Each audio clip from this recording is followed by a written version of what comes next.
What's up, y'all? What's going on? It's Lady Steph. I guess you all can watch me wash the dishes. This video, I don't know how long it's gonna be, but I already got some dishes here. This is like the dish storage area until, I don't know, I get another one, or I could just keep using that. So today, my day was not too bad. I actually got I got one thing done today, which was, I made a video. Hold on one second, y'all. This is too, I can't see the top of my head. Let me see, hold up. Might have to lift it a little bit higher. So today, I got some things, I don't know, I guess accomplished was taking a rest. It's been up and down week without my mom.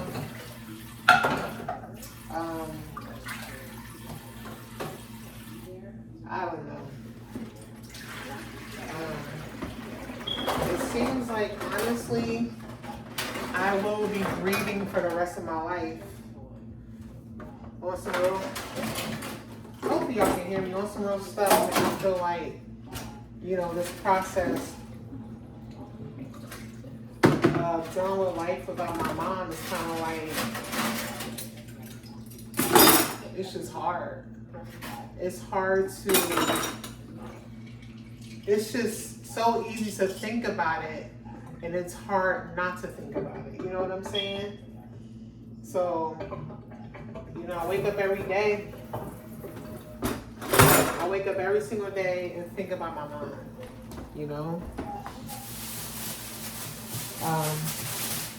This is actually like, I guess my first time experiencing of a death of my parent. Well, my mom, my dad, he died 2004, but he wasn't in my life like that, you know what I'm saying? He wasn't the one that raised me, you know what I'm saying, like that at all. So it's like, when my father died, it was kind of like no big deal, you know what I'm saying?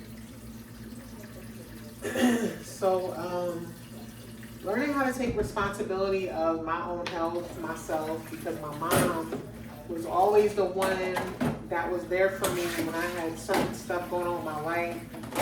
You know, she took me to doctor appointments, you know, spoken with a doctor, you know, for me with certain types of, you know, health problems and stuff like that.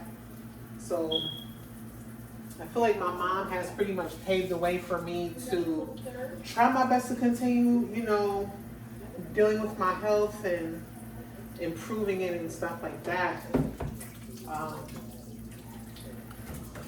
It's a lot, you know what I'm saying? Like, sometimes I think like my mom babied me, but then again, you know, I was her daughter, you know what I'm saying? Like, she wasn't the type of mother that disowned us, me and my sister. My mom was always there for us, you know, her grandchildren, and, you know, she did her best.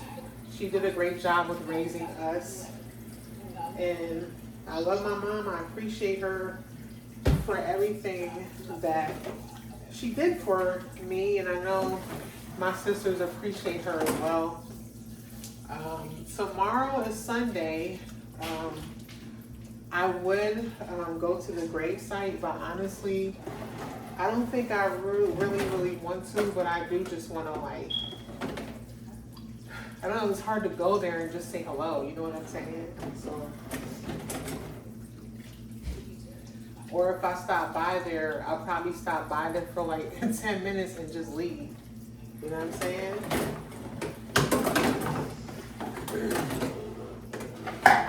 I know y'all probably like, is she really washing the dishes? Yeah, I'm actually soaking them. I'm soaking them up.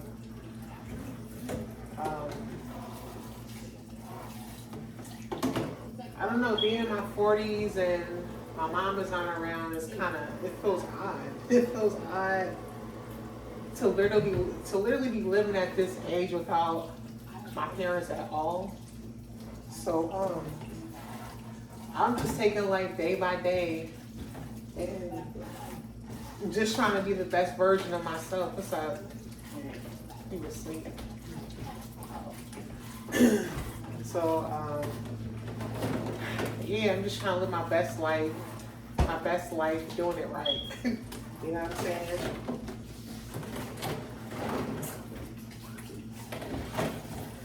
But I know there's a lot of people out there that, you know, your parents passed years ago, and they always say that you would never get over, you know, the death of your parents. So especially if you have really caring, you know, parents, and, you know, they did a lot for you and basically took care of you.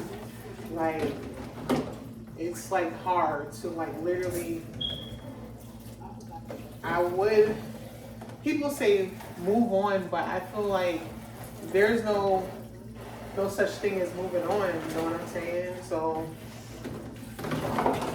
you know, there's just things that I need to do for myself that my mom was doing for me, and I don't want to get into that stuff because it's my personal business, you know what I'm saying? And, you know, I've had my fair share of sharing, you know, certain stuff about my life on social media, which pretty much, you know, got me into some stuff that I don't want to discuss. But, you know, at the end of the day, you know, there's things that I need to handle for myself, my health, and, you know, finances, all that stuff. You know, I'm trying to rebuild my life from where it left off last year, especially over the last, in December. Like, it was a lot.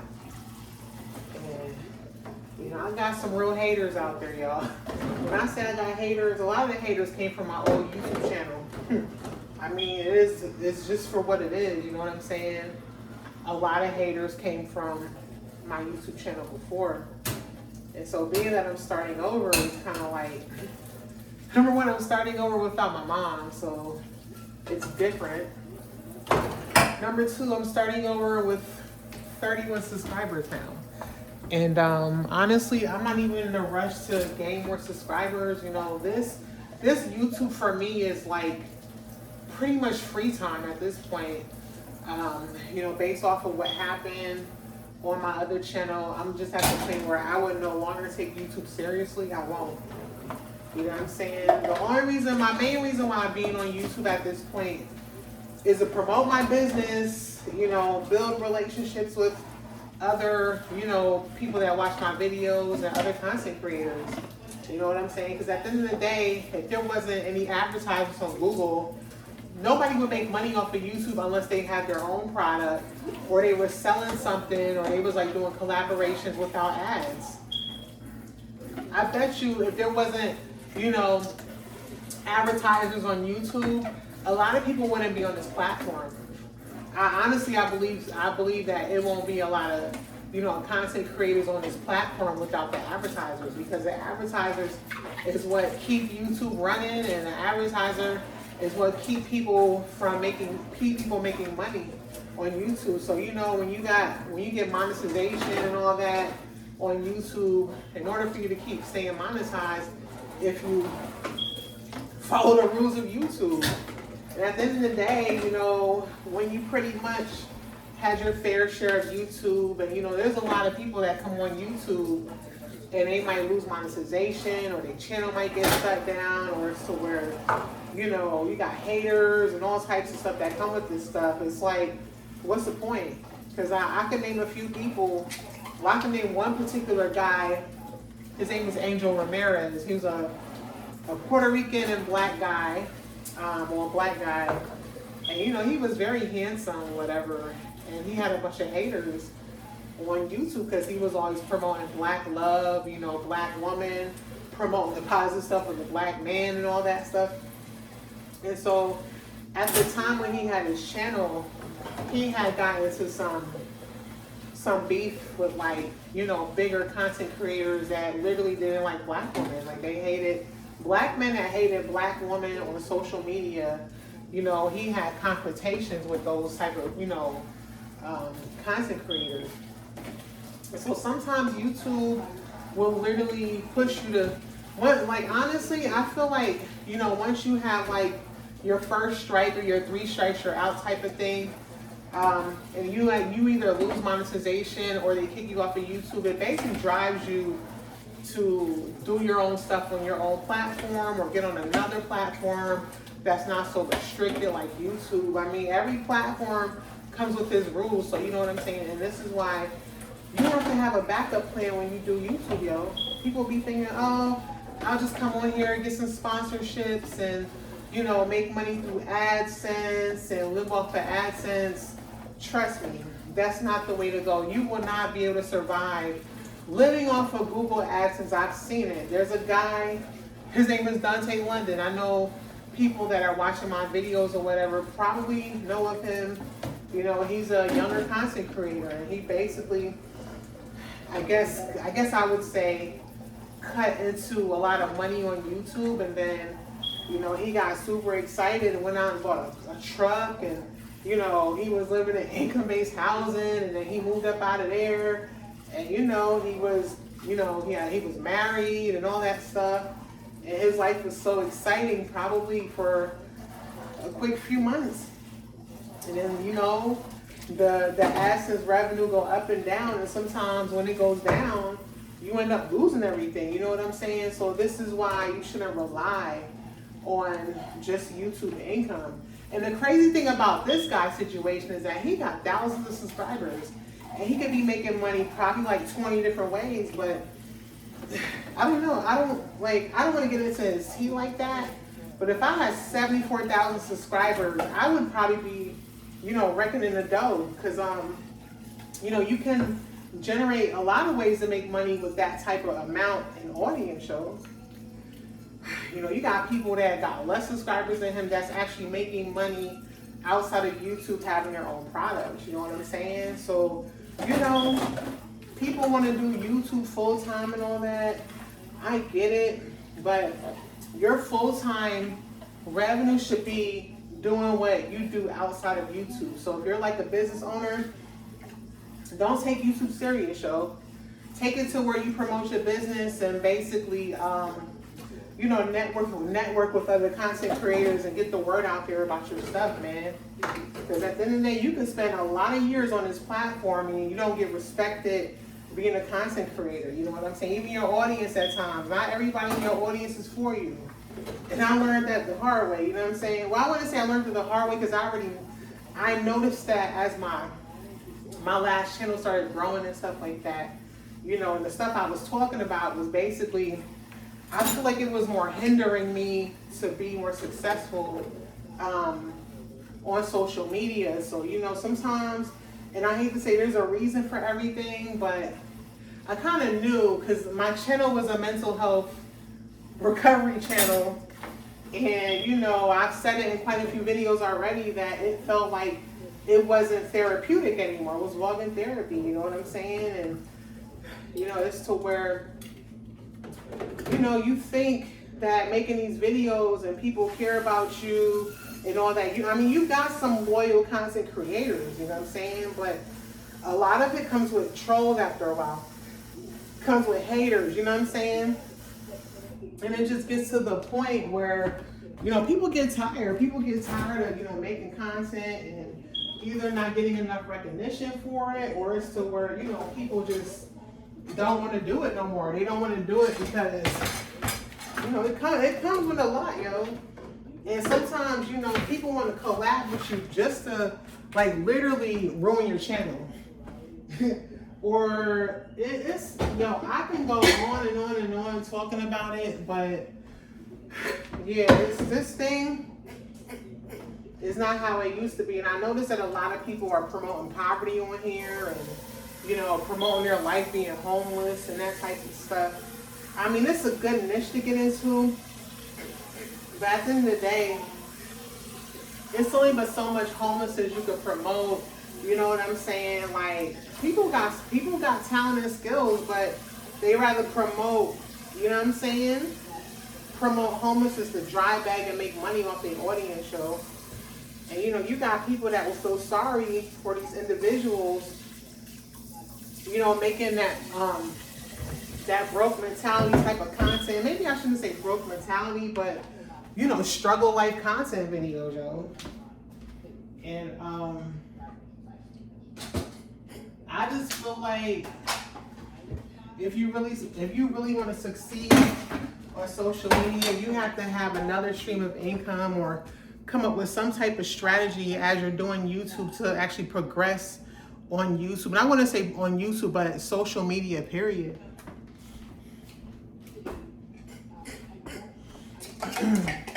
I'm over here doing a lot of washing today.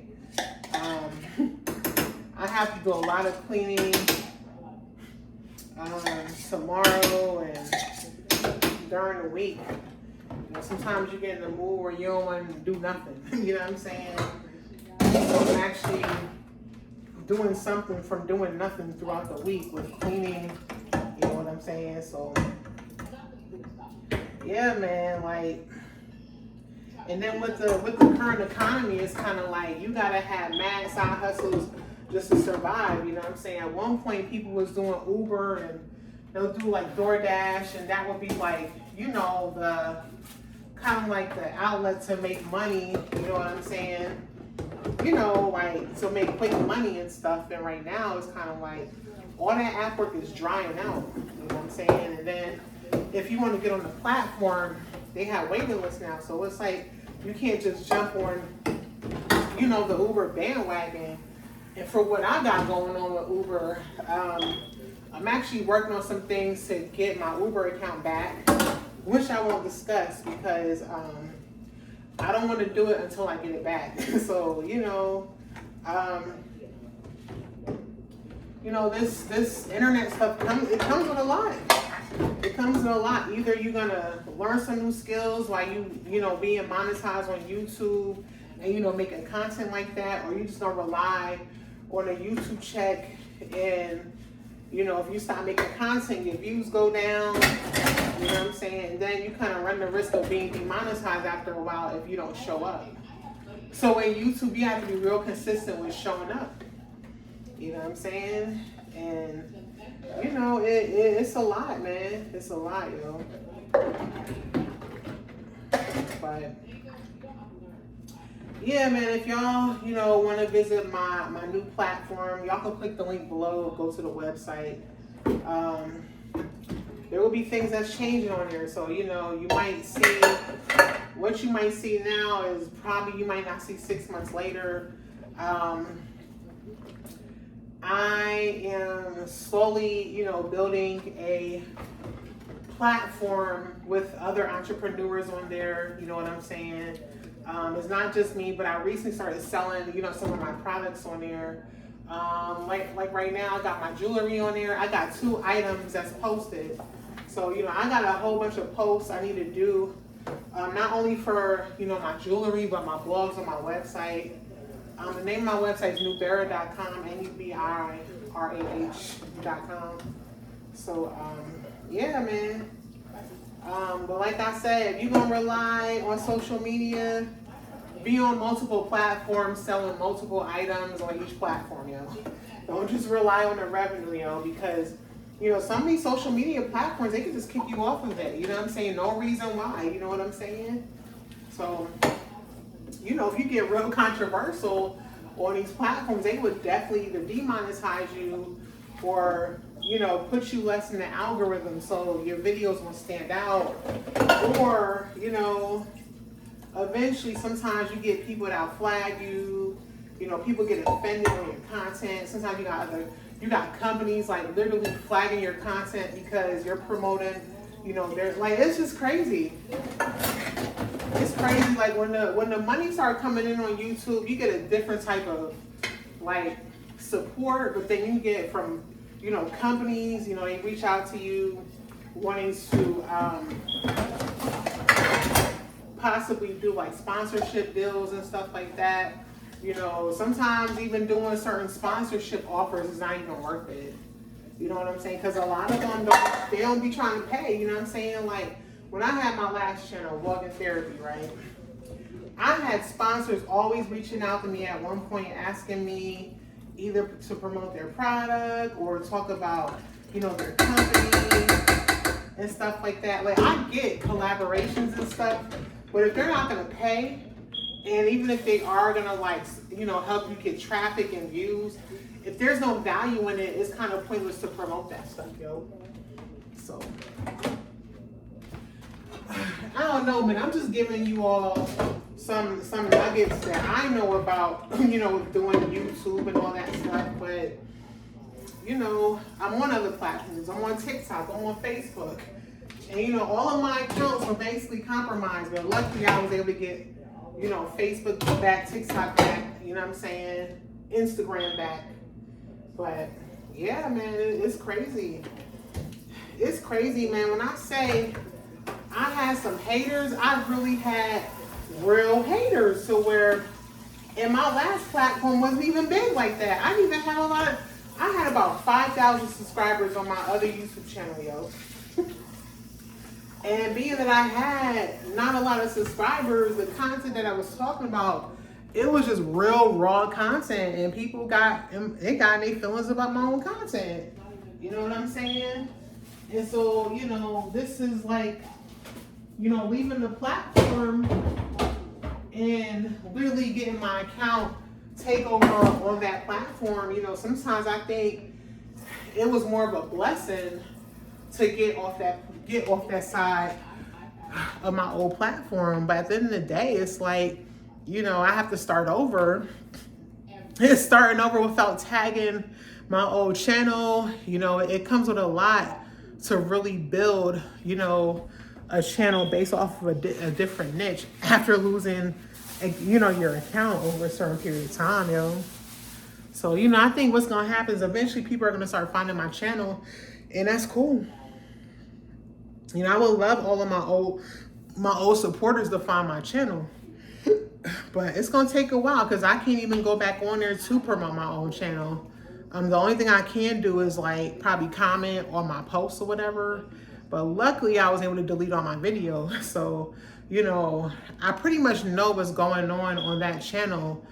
I know the number that somebody has on that other channel, my email accounts, I pretty much know how it happened. And so being that I know how it happened, I kind of know who has the number that was linked to my account. So it's gonna take a minute to, you know, for the investigation to keep happening. I'm not gonna close, you know, the case or whatever with, you know, my old channel, my personal stuff on that channel, my personal identity. Like, it's not over yet, you know what I'm saying? And so if I'm able to find out who exactly did it, they will be prosecuted. And honestly, I know it's more than, you know, one person. So, you know, I'm gonna keep it, you know, keep it a little bit not too disclosing, but yeah, man, it's just some stuff, man. It's a lot you gotta, you know what I'm saying? You know, certain types of content can get you, I wouldn't say it could get you in some mess, but you know, people, you know what I'm saying? Like when you do videos, people take this stuff real serious. So you got people that get all in their feelings about you and they don't even know you, or the people that do know you and they know you got good content, they'll try to do anything to hinder you from being successful, you know, on social media. And that's why I'm like, yo, like, I ain't got time for it. And I kept saying on my old channel, like, you know, I'm ready to leave this platform. And it got to the point where I go back and forth with my videos. I'll make them private, public, and all that stuff. And I got tired, you know what I'm saying? If you have to keep going back and forth with either deleting your content or uploading new content and wanting to delete it, make it private, like going back and forth like that, obviously you have a problem to where you don't feel right, you know, post that type of content. But anyway, y'all, I'm not done washing dishes. I have to soak them, and then after that, kind of straighten up a little bit. I'll probably come back tomorrow. I got some things to do. I will be showing you all a new piece that I'm making, kind of randomly putting it together. It is a unk. It's a copper unk. I probably, you know, show y'all bits and pieces of what I'm doing and how I'm pretty much getting started. It's just something I've never done before that I basically feel like, you know, I should, you know, share it. But anyway, y'all, I'm about to get off this video. Appreciate you all watching. You all have a good day. Bye-bye.